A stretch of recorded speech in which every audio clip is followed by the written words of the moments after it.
This is a Main Hustle Media podcast.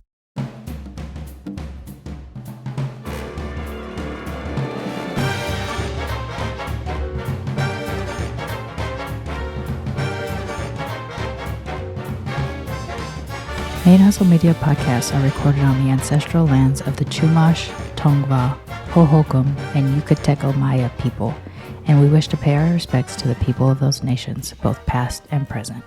Hey y'all, welcome to Queer and Fire, a travel podcast from a couple of queer femmes, providing tips and resources for traveling safely while Black, brown, queer, disabled, or from any marginalized group or an intersection in between. I am your Sir Auntie, your Senor Tia, Sharmane Fury, aka daBlasianBlerd, and we're finally on person together. Ta-da! Or hola, internet. Hola, internets. Shenanigans, you can say your name? Oh yeah, I'm Shenanigans and I'm still a noob. So we are here, Sharmane and Shae in Mérida. Mm-hmm. We made it. We've been here for a week, officially a week. You only got a few more days until you go home, but we decided we want to get on and share with you our experiences for our first week in Mérida and talk about some observations and shit we've experienced. All right. So on this portion of the show, we are going to talk about the experiences of us getting from Houston to Mérida. Right.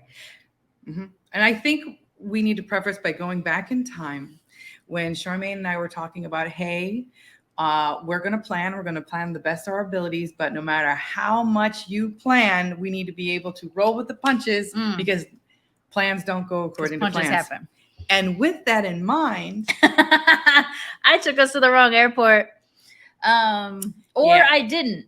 I don't know because in addition, so first of all, Shae and her partner, who turns out is my long lost Blanco hermano. Yeah.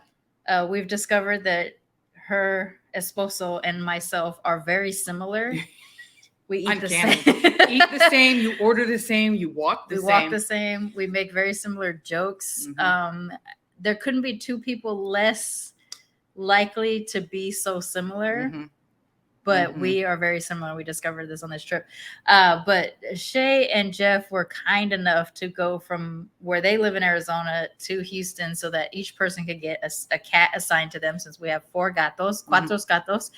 And we could only have one cat per person fly in the cabin. So they flew from Arizona to Texas to come help us. Everybody got assigned a cat. And then we all journeyed together at 5 or something in the morning to Bush Intercontinental Airport. To be told that we were supposed to go to Houston Hobby. That is correct. Now, here's the thing. For months, I have checked our itinerary and I rented a van so that we can move our stuff easily because we had 12 bags, 4 cats, and 4 people. I rented a minivan for one night to take us to the airport. Correct. When I ordered the minivan, I had our itinerary up side by side on the screen so that I wouldn't make the airport mistake. And I rented it from Bush because I was very certain we were flying out of Bush. Okay. But when we got there, they told us we were at the wrong airport. We were supposed to fly out of Hobby. I freaked out. And for some reason, I think it's because there was people there. Because normally when I travel solo and something goes wrong, I'm usually fine. I roll with it. But because I had 3 people and 4 cats and 12 bags, I kind of panicked a little. So you got to see me sort of like off my normal. But you got to see me stepping going, okay, I got it. Yeah, you got it. So first thing you said was, is there something you can do from here to help us? And I was like, oh, I didn't even think of that shit. And the nice woman behind the counter who was being trained by her supervisor. Shout out to American Airlines. She's like, I'm already on it. Yes. Like just literally like, I'm already on it. They really took care of us. Like, so we've heard mixed, well, we can get into it, but we've heard mixed stories about American Airlines customer service. But for what we experienced, they fucking took care of us. They got our cats sorted out. They got us sorted out. They got our bags sorted out. Because in the middle of all of this, they're also saying that one of her bags was way too heavy. And then they were like, we don't know how to do this. I'm like, get out of the way. We're like repacking I am professional. I can do this. I like lift it open and I'm like, stupid. So we had to get all the bags under 50 pounds. And one of them was like 60 pounds or 57 pounds and stuff like that. And a bunch of them were like 30 pounds. It all worked out. We did it. But I did go into a little panic, which was Right. one of the, and it's really because I had people dependent on me, and I guess I just was really upset that I made the mistake. And then right next to me at another counter, someone from our same flight said, "No, I'm supposed to fly out of here." And they're 15 like, minutes later, no, there was somebody else on the other side of us. That So it is either the case that all I think it was 4 of us by the time we were said and done. There's either because so many people on our flight had been rerouted, right? Because they had like 17 people on the flight we ended up taking to Dallas that actually were supposed to be at Houston Hobby too. Yeah. So it's either the case that they changed our venue, which has happened to me before. I've had an airport change without notification. They don't send you an email or anything. You're just supposed to check. So it's either the case that happened, or it's the case that I made the mistake. And just a common in my head, I just focused on the wrong airport code the whole time, right? Which is so crazy because the amount of times I've flown in the last year, I just can't believe I made that mistake. And honestly, after we got through everything and we're sitting down there, and I'm like, let's get something to eat. Let's have breakfast, have coffee finally. And I'm like, look, if this is what goes wrong, then it's the best. Then we got it out of the way. Fine, like we're fine. So we ended up getting to from Houston to Dallas an hour early, which I thought was going to be better for us because we were going to have a really quick turnover to get onto our flight to Mérida if we had gone from the original flight. This gave us an extra hour. Yeah. But then the Mérida flight got delayed. So we actually were at Dallas Airport for about 4 hours. We should have been there for about 2.5. Okay. So again, worst thing that can happen, it wasn't that bad. I have 2 cats that have motion sickness, and both of them threw up. One on the plane, one off the plane. We put diapers on everybody. So I had 3 diaper changes altogether. So again, not bad. Every cat was so well behaved. Honestly, I am so, because the other thing that we left out was, even though we did pre-check, we had pay for pre-check, we still had to scan all the bags, which is normal. But I just thought that they would physically check the bags without taking cats out. We had to take every cat out. So we hold on to them and then have their bag go through the bag. So we had, my husband, Tree, was on the other side. He had to take a cat out, run the bag through, go through security. Yeah. Then he had to get the bag, put the cat in, and then he had to come back through. So he was walking back and forth, taking cats from me. Technically, you're not allowed to do even though you're not supposed to. But it's just going to be easier for everybody. We did have TSA pre-check, but we held up the TSA pre-check line for an extra probably 20 minutes. At least 10, 15, 20 minutes. So he would take a cat from me. I would scan the bag. He would take the cat through, put the bag in, come back through, and TSA was even getting stressed out. Like TSA was starting to be stressed out with us too. Yeah. They're like, "Why do you have 4 cats?" And we're like, "We're moving."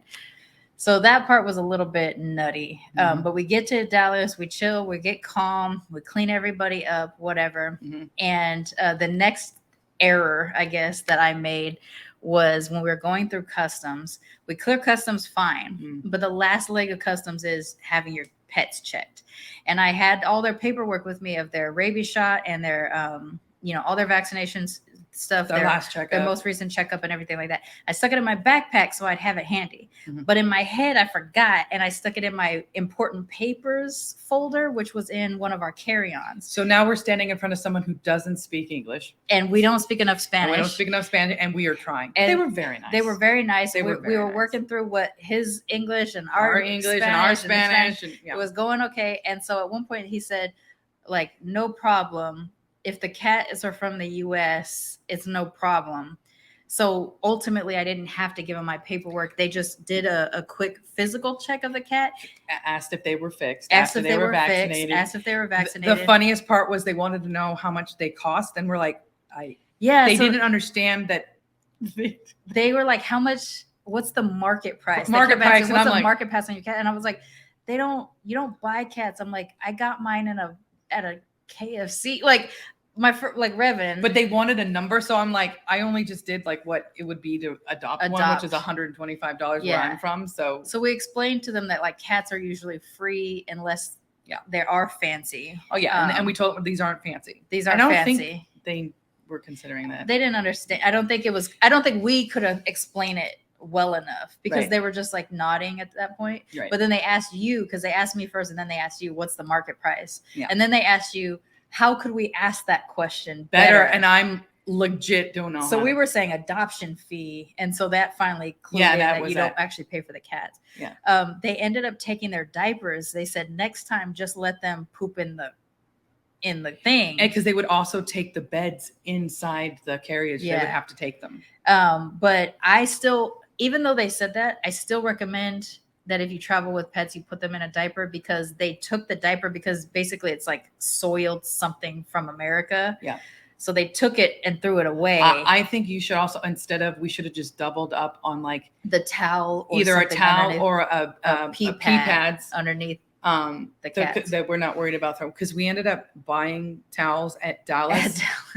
Because my cat threw ugly up. Texas. We're from Texas towels. It was a lot of throw up for poor little. We had to wash somebody. Yeah, he was half washed. His crate was half wet because we have cloth crates and stuff. Yeah, well, that's what they tell us to bring. Yeah, which was ultimately thank God, because we couldn't get those under the seat. Yeah, if we had the hard case, we wouldn't have been able to get them under the seat. There would have been no way. They gave you a measurement and I measured mine. Mine measured. They were fine. But they still were not. They don't go too big. under, because I had to like push the back down and slide as much as possible. We had to figure out where to put our feet in, whatever, because there's no way. Ultimately, they were right here. Yeah, so like they were if you're literally sitting, right underneath they us. were directly below you. But I have to tell you, your cats traveled beautifully. They did not cry. They didn't yowl. The at least with the diapers on, because Rain, my oldest cat, she's incontinent at the moment, and she shits like a 75-year-old man who just ate a whole bunch of hormel chili. White. Oh. Is for laundry. Ah. What are you feeding this dog? Hormel chili. He likes it. And so the diaper at least contained the smell. Yeah. So I would still, even though they tell you not to, I would still recommend it, because worst comes to worst, they throw it away because they took it off. The guy told me next time just do the bed. Oh. Because we would throw it away. And I said, no diaper. He said, no diaper. He goes, but let me take the diaper off. So we took the diapers off of all of them, except for, since Crate was so anxious, he just did an inspection and he goes, just leave him alone. Yeah. And I think in that rationale for him, it was like the idea of American exceptionalism is like, your cats are better than our cats. You know what I'm saying? Like that was the vibe, which is not true. There's so much American exceptionalism that we have disproved on this week. But so that, like, all the whole day, my biggest anxiousness was that they were going to say one of my cats had to go into quarantine or they weren't approved. My cat that I was traveling with was silent the entire time. And as soon as we get into the line for him to be inspected, that's when he starts sneezing over and over. And I'm like, and then my husband says he's sick. And I was like, he's not sick. He's got allergies. Because as soon as he said he's sick, the guy was like, he's sick. And I was like, no, he's got allergies. So he does have a little bit of a respiratory thing, but he's also has allergies. Right. And so he does sneeze. But actually, he hasn't sneezed much here at all, just a little bit. But I just found it sus that he did it. The second as soon as he was silent, I was literally talking to him. You were silent the entire day. And this is when you choose to do this? I was so stressed out. But at the end, he's like, it's all good. And all I had to do was write a note that said like the address I was staying at, my email address, my phone number, my name, the name of the cats, the gender of the cats, whether or not they were fixed, and their color. Filled all that out. And then they were going to email you or something. Yeah, they said they're going to send me something. Have you gotten anything yet? No. They said they're going to mail it to our U.S. address, which I don't have. So you have a box? He wanted it to match the ID card. So it might get forwarded. Maybe. I don't know. Because I do have a domicile a virtual mailback. But it all cleared and we got to get out. And our next hurdle was figuring out how to get 4 people, cuatro personas, cuatro gatos, and 12 maletas, 12 suitcases from the airport to our Airbnb. And while we were trying to figure out also how to exchange money, which we could not do. Which they got rid of in the airport. You can't do it. You can't do it at the airport anymore. Right. Which we also struggled with in Dallas because we were flying out of not the international. Right. We could only, which is because apparently Mexico is not considered international. It's intercontinental though.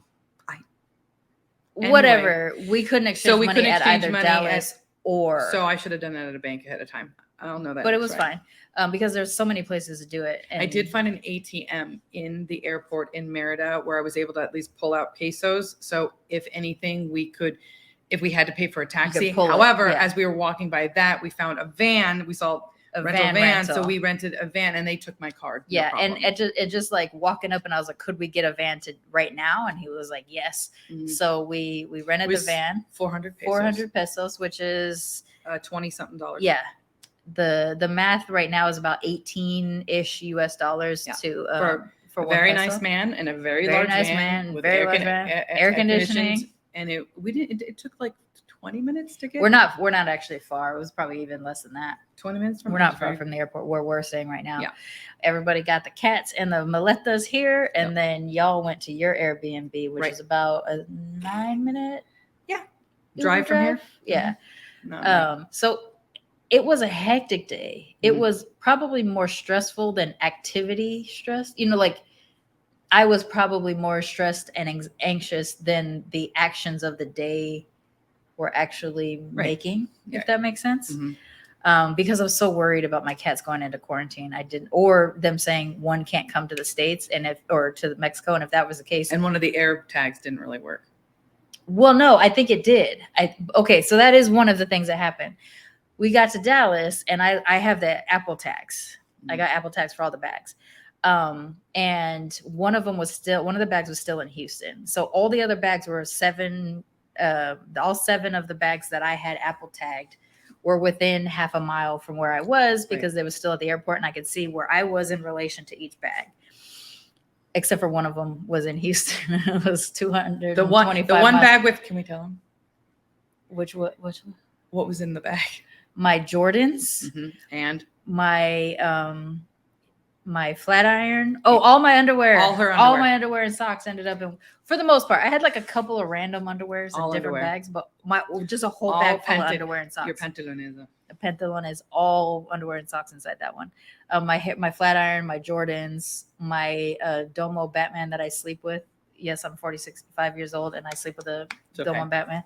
I need to. It fits right. I just find it funny that all your underwear was in It was so gone. like at the last minute, I was like, I know they tell you don't do this, don't put everything of the same type in one bag, but I was like, I have to. So yeah, whatever. But when I tried to report it, like not having left Houston yet, American Airlines people at the counter said, you can see the same thing we can see. Mhm. Like according to the airline tracker, because on the airline app they give you a tracker for your bags. It just said it hadn't been checked into Dallas. Right. But they said sometimes that's not updated right. Sometimes it's Yeah. not. But they said it'll get there.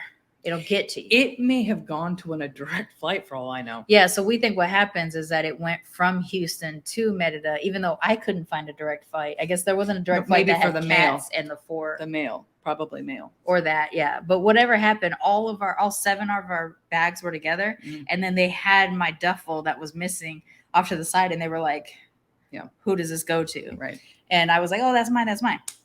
So we got here. Yeah. 4 people, 4 cats, 12 bags, safely. Mm-hmm. So it ultimately wasn't that bad of a day. It's just that, like, my husband doesn't like travel days, so he's really quiet. Yes. Which made you I was anxious like, because you thought he was mad the whole day. I was like, is he okay? But he's just really quiet. Can't read him, but he was just quiet. He and I don't travel enough together, so even I struggled to read him that day. And Jeff is like, And Jeff was calming me down Yeah. because him being so chill, I was like, I even said to him at one point, I was like, you have a real calming effect. Like I am He's- a lot less he- stressful because he's like, yeah, good. He's really Better than Valium. like he and I would go get the food for everybody together, Mhm. and like we ended up being a team because I've spent less than 5 hours with Jeff in the whole time Yeah. that I've known you Yep. being married to him, Mhm. because we've always lived in separate states. So Right. I can't say that I felt like I knew Jeff at all. Mhm. Kind of got to know him a little bit when I was there back in February. Right. But this was the most time he and I had spent together, and we like settled into a routine. And the amount of, like we said earlier, the amount of things that we have in common, we keep making jokes that we're like separated At birth. siblings. I missed her from another sister. Yeah, it's just really weird because we couldn't be less similar. at all. There's a pool right behind us, pool, so and we can see it's not a naked man. It's not a naked man. He's Hold got on. shorts on. But there's gonna be kids. It's a boy. There's gonna be kids making noises soon. So we're gonna. It is what it is. Okay, but yeah, overall, it wasn't a terrible it wasn't a terrible travel day. It was just there was no way it wasn't gonna be stressful. No way. And shit hit the fan, and we sorted and it we out. did it. Yeah. So lessons learned, I think. Besides what we already talked about with the cats, make sure you have pee pads, things that they can take out and dump. Yeah, was important. One of the concerns I had about my older cat, the one that does sneeze, is that he did on his paperwork, it did say like he needs to be checked for all this shit. And I was like, if they saw that paperwork, they might reject him. Mm-hmm. So it was almost kind of lucky. And from what I hear, it's all about who you get in customs and what kind of day they're having. Right. And he was so chill with all us. of them, even the other guys that was questioning us, the one that was asking, there were two different people, like two different groups. Yeah. So we had to go through the first person who I think he went a little slower because he was taking his time going. Yeah. So when you do the paperwork part of customs, that guy took so long. Which is all in Spanish. All in Spanish. Good luck. Yeah. And he kept coochie at the cat. Yeah. He was a cat fucking lover. Yeah. So he held us up and then he held y'all up. Yeah. But he was nice. But he was They very were both sweet. nice. And then it comes to the part where they do the evaluation. And they were lovely as well. They were very sweet too. But it was just like, no problem. Like I was like, oh no, because I'm like digging and I was like, I had it. Because I spent the morning printing it out and stuff. And it turned out that I stuck it in my backpack for easy access. But fucking forgot. We were the last. We were the last ones, which was better. Which was better because we didn't hold everybody up, and also like I don't know if you weren't paying attention to who was going ahead of us, but there was attitude ahead of us. Oh, because we had cats and shit. No, there was attitude because they didn't understand why they had to even do this anyway. They've already how dare us go through customs? Yeah. We're in a wedding. So fucking what? So we have seen a few annoying tourist situations since we've been here. Yeah, there was a lady in the bathroom in Dallas with no shoes and socks on in the bathroom. Yeah. Flossing her teeth. Yeah. And behind her was a toilet that had overflowed or whatever. Ew, come on. I can't. Look. And then you were like, hey, Shae, do you want a snack? I'm like, no. I'm not hungry right now. Yeah. I was like, I want a hamburger. What about things that we should have packed but did not pack? Do you have some? We should have had towels. We should have had towels for cleaning out because we had baby wipes, which was great. You needed more of that. I definitely needed more. I think having an ability of holding on to your cat needs to be very smart. Of some sort, yeah. Or understanding that whenever you guys are going, it needs to be two because somebody has to hold on to the head of the cat. So we found a family bathroom, like a solo bathroom that had a pull down thing, a diaper changing station. So when that made it a lot easier to get them. But I was there by myself at one point and I ended up texting like, I need help because I realized it was a 2-man job given the level of anxiety they were under. Because they've never traveled in a plane any animal before. instinct is going to bolt. And so you always want to have someone. So I think if I were to do it again, even though my cats aren't walkable cats, like I would love to be able to leash walk them. I think I would get harnesses for all of them. Yeah. So that I can something the next time. Yeah. That would be one lesson. Or just something to be able to grab easier. Yeah. You know what I'm saying? More wipes or towels. I think having the pee pads would have been a better option. And I just forgot. I just forgot. So I think out of all of that, I think that would have been whatever. I think you knowing you were like, I'm just going to pay extra for that was a lot of money to get an overweight 50. So really making sure. So I have do not one of those do that. weighted things, and I knew one was overweight. And I should have just thought of moving stuff around. But for some reason, I was like, no, it has to be snug as a bug in a rug. And so that's why I didn't. Yeah. But going forward, definitely get one of those weight things for your bags and keep it under 50 because it was going to be $100 extra. Yeah. It was already going to be $75 per check bag and then $100 on top of that for being over 50 pounds. Yeah. So the fact that they got together and sorted everything out. I think it was 70. Oh, okay. Well, I know. I paid, maybe that's why, because I paid for that too. I'm not some reason like, where'd my money go? Yeah, because it was all like, oh yeah. My card was denied today, people. At the pet co. Yeah, yeah, I think it's everything hit all at once. It hit all Anyway, at once. Go ahead. So for cat travel, like I said, mine went way smoother than I thought it was gonna go because my cats have traveled via car cross country, but they've never traveled via plane before. Right. So I didn't know it was gonna be. I just assumed it was gonna be awful. No, But it turned out to be real. Like they were so well they behaved. were well behaved, And the way they And the way adapted so quickly to our new place, like they've never adapted that quickly. I think they were tired of America too. They were done. They're like, fuck the US. yeah, they were they're doing really well. And here, then you guys are strangers to them, but they've become affectionate with very you all affectionate. already, and They're they're just very not sweet. like that usually. Even in when we never took them out of the bags on the plane. Of course, I wouldn't do that. But because I had to sit so close to them, I noticed that Jeff and I both noticed that both of our cats they would lean against or boop our because they want to touch. To touch if us they're stressed out, Yeah. they will lean. I just was surprised that they would do that with us, considering. Yeah, because who knows what they don't they're know probably us. like, are they finally getting rid of us? And then we sat together, but not. We were in the really. same. So on the first flight, you guys were separated. We were everywhere because it just had to be that way. We got scrambled. We got scrambled. In the second flight, we were in the same row, but on the opposite sides of the plane. So you two sat on one side, we two sat on the other side, and each of us had our cats together. Right. That I felt better about, and that's how we were originally slated for. Well, actually, our original flight, we were supposed to be 2 ahead and 2 behind. Yeah. And then the second one, we were same row. Right. But I think being within smell range of the cats probably helped them too. They knew we were still here, like Tristan and I were still here. Probably, I don't know. Right. But yeah, those were the highlights of the travel day. Mm-hmm. I would also recommend waiting till you get to the Mérida. Like if you're going to Mérida, mind you, this is me Mérida. Specifically talking about our experience coming to Mérida. Mm-hmm. Waiting till you get to Mérida to ask for the vans that are there, because that was very easy. That was so fucking easy. Than way easier than trying to do in the States. Oh, because our Uber apps wouldn't work. Our Uber apps wouldn't work. Oh, so that's a good recommendation. So turn off your phone and turn it back on after you get into the. Not after you land. You could do it after you land. You got to be in the airport base because we could not connect for shit. We couldn't connect, and then we had a problem with pay. So they wouldn't take any of your American cards initially. Like I eventually got it to take mine. Mm-hmm. A couple days later. Yeah. But the day of, when you're in the airport and you're panicked trying to figure out how you're going to get to your Airbnb with 12 bags, 4 cats, and 2 humans or 4 humans, PayPal. We did it through PayPal. So Uber, connect your PayPal. Yeah. That'll let you. That was the only we couldn't do with the card. We couldn't do a bank account. It wouldn't do any of that. It wouldn't take any. It finally worked with PayPal. With PayPal. So that's another recommendation right away. So no matter how you update your Uber app, so Lyft doesn't work here. Uber does. Mm-hmm. No matter how you update it, it's not going to work until you shut it down in the airport. And it didn't matter that you had cash on your American side. Oh, that's right. It did not work. So in preparation, thinking I was being helpful, I put $50 on my Uber account so that I would have money in it already. Mm-hmm.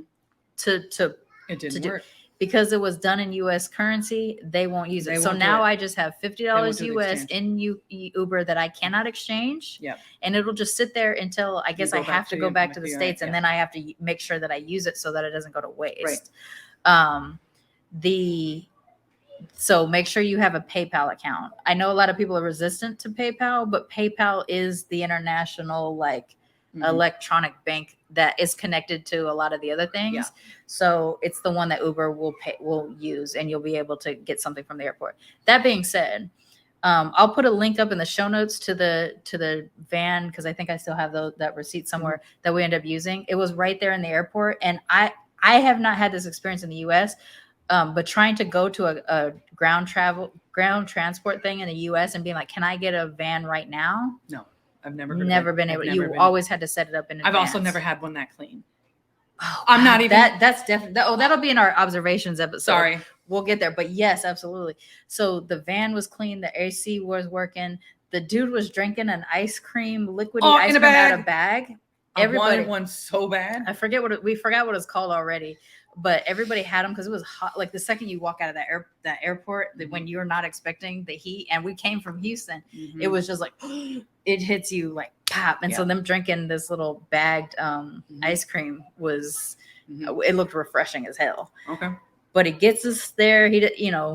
Between our bad English and Spanish connection, we made it work. That's a big thing about it, is that even when we don't speak each other's languages, we made it work. We make it work every time. They tried to understand. We tried to understand, and then every now and then you find a word that is close enough that everybody understands what everybody's talking about. Right. And no one has shown the kind of frustration that I would expect and you would see in America. Everybody's just like, okay, no problem. Yeah, no problem. And stuff. So we'll get into that too in our observations episode. But I would definitely recommend, if you're coming here and you don't have ground transport situated yet and your Uber app doesn't work right away to get you to your Airbnbs or your hotels, there is a very affordable rental van company right there off of ground transport. You walk up, you say, can I get one today? They say no problem, and you pay and you go within minutes.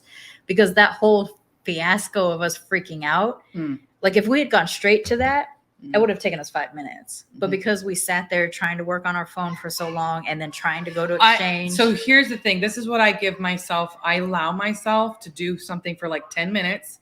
If I can't and I'm frustrated and I'm scared, then I'm like, trying to change the plans. Change it now. No, that's a good idea. And we asked somebody about money. They pointed to one direction, and then I stopped again, and I'm like, pointed to and I remember, and then no, I actually went, lo siento, mi español muy mal, and then mal. And I was like, dinero ATM, and they're like, and then they were able to. You always get enough. Like you just have luckily English and Spanish are close enough that for the most part the words will connect. Well, and also, I think every person, they genuinely wanted to help. Yeah, that's one of the biggest things here is random strangers will come and help you. Because they can see the look on your face of, you're like, one of these things is not like the other. And then they just walk, like literally on the street. You're walking down the street and they'll walk up to you and say, where do you need to be? Where do you need to be? It's so hilarious. And you're just like, am I that obvious? Like, I'm a brown person. Yeah. And they will, like, usually, I'm a brown person that usually gets mistaken as Latina in the US. Here, right away, speaking English to me or asking me, where do I need to be? So that they can help me get there. Yeah. And then you'll hear like ayuda, which means help and stuff. It's been so crazy that it's been that nice to get there. The Airbnb situation has been great. Yeah. So they're staying in a more modern apartment complex. They are in the back, which is really nice. It's 4 villas. Some people would be like, I don't like the look on the street. It looks a little run down. So that is one thing, like, to remove your American lens. Like, okay, I'll put it like this. Going through this place, parts of it looks like East LA to me, which is a heavily Mexican American area, high poverty. So you are going to see just what reads as high poverty. Don't know if it necessarily is, because people don't, even the poorest people here don't seem in distress. Like they're not wearing your it neighbors, like poverty. Your neighbors in those areas have been very lovely. Even if their houses, like, there's a few houses out here that are like half indoor, half outdoor. They don't have much electricity. And they're just chilling outside. And their dogs are barking. But they're helpful, happy, like kind. So you don't get the impression. It's not like seeing Skid Row in LA. Even though some of the house or makeshift homes here are like that, the way they seem fed, they seem robust. I guess I don't know how else to say. They were extremely welcoming. We're not seeing the way somebody lives in poverty in the US. Here. Yeah. I don't know how to explain it. That doesn't sound weird. It seems like even within poverty, it's like they're thriving better than they do in the US. But this is an updated 2-bedroom, 1-bath place. Yeah, it's a modern place. You have air conditioning. 1 bath, 2-bedroom, 1 bath. Yeah. Sorry. That's the worst part is that I have 1 bathroom and my Right. husband and I seem to be on the same bathroom schedule. But yeah, and then we're living in a we wanted to try a colonial and then closer to Centro for walking. So I'm on the west side of Mérida. It's lovely. It has its own little pool. We have water a pool pressure too is that's an issue. shared. We have to run a pump for 2 hours a day. Yeah, to help they with have that. to churn. They have to have a pump churning for 2 hours a day to help, just to help to have water pressure. Yeah. I don't have that problem. And we have to turn on something if we want water in 20 minutes.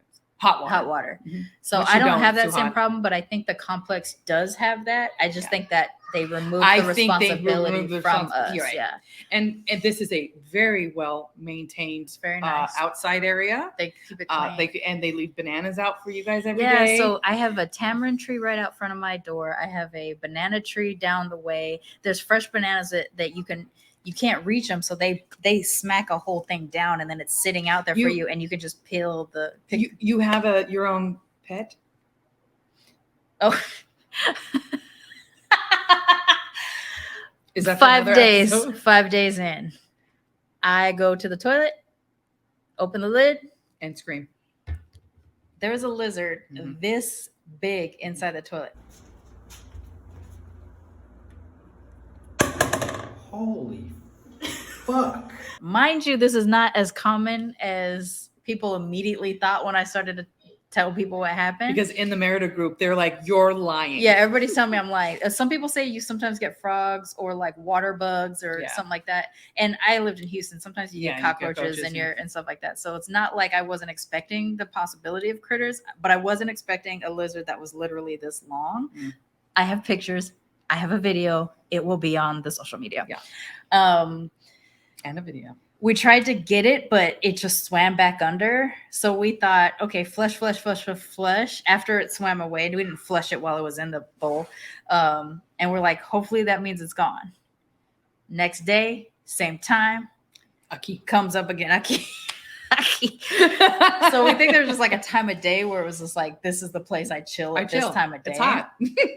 So we had the landlord, we're like, the guest came back, and so she sent someone. When I came over yesterday, guys, which was day 3 of the lizard. She comes over. She goes, I have to go to the bathroom. Hang on. She walks to the bathroom. I said, watch what my process is. So, knocks on the toilet, and then hola. Then I flush the toilet, going, hey, I'm coming in, and then she opens the lid because she wants to go pee, screams, and drops the lid, and runs away. And I was like. And then he sees me, and I'm like, "Vámonos." See, the reason why I screamed that time was because he moved more. Because the first time he didn't move, he was as scared as I was. Well, you knocked first.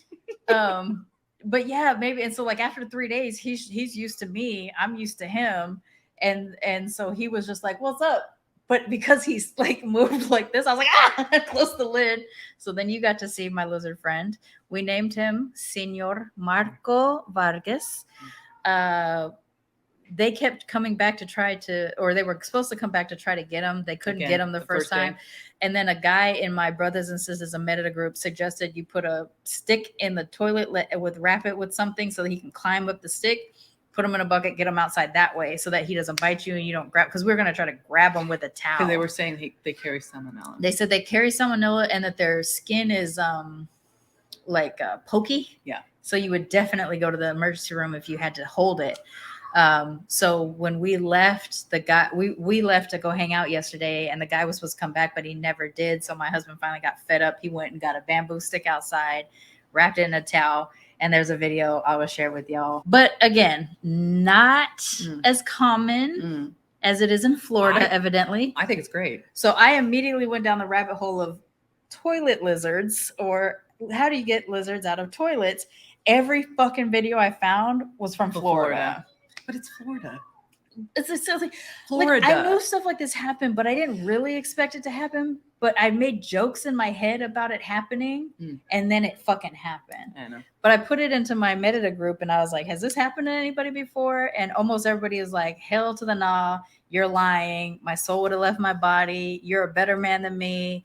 Cook it. Like people had a horrible thing. Like everybody was freaked out that I had that experience. But a couple of people who had either had lizards or frogs or water bugs all gave different advice. The best advice was put a stick in it. Don't try to catch it, but put a stick in it, let it crawl, put it in a bucket, and then walk it outside, which is what my husband ended up doing. But I think, honestly, I think that's how we should end our first episode in Mérida. That's a lizard friend. Senor Marco Vargas is no está aquí. No está aquí. He's no longer here. In our next episode, we're going to be talking about some observations that we've made for our first week and maybe some things we would do a little bit differently. Sure. Moving forward. But in the meantime, thank y'all so much for following us and being patient, because it has been a little over a month since we had a video, an episode. But that has a lot to do with like the preparation to actually get here. We'll be on a regular schedule going forward. We're going to do every other week. Queer and Far, both of us, and then every other week will be Manny in Mérida, where I will do a solo episode or something where we interview people or something like that, or even talk to you if you have the time to, where I can talk about what my experience is as I continue to live here in Mérida after Shae goes back to the US. Don't forget to follow us on our social media, Queer Far Pod on Instagram, TikTok. And you can drop some coins in the tip jar by going to coffeeko-fi.com/queerfarpod. Thank you. And we are waxed. Yeah, we're waxed. We're waxed. We're packed. We're trying to unpack. We're not unpacked yet. Right. Hasta luego, internets. Hasta luego, internets. Bye.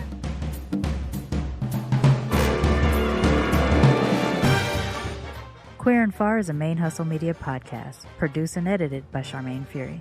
Co-hosted by Sharmane Fury, aka daBlasianBlerd, and Shae Nahnigans. Music is Big Band Savage Jazz by Pine Groove. If you like what you've heard on Queer and Far, please subscribe, rate, and review on YouTube or wherever you listen to podcasts. Main Hustle Media. Turn your side hustle into your main hustle.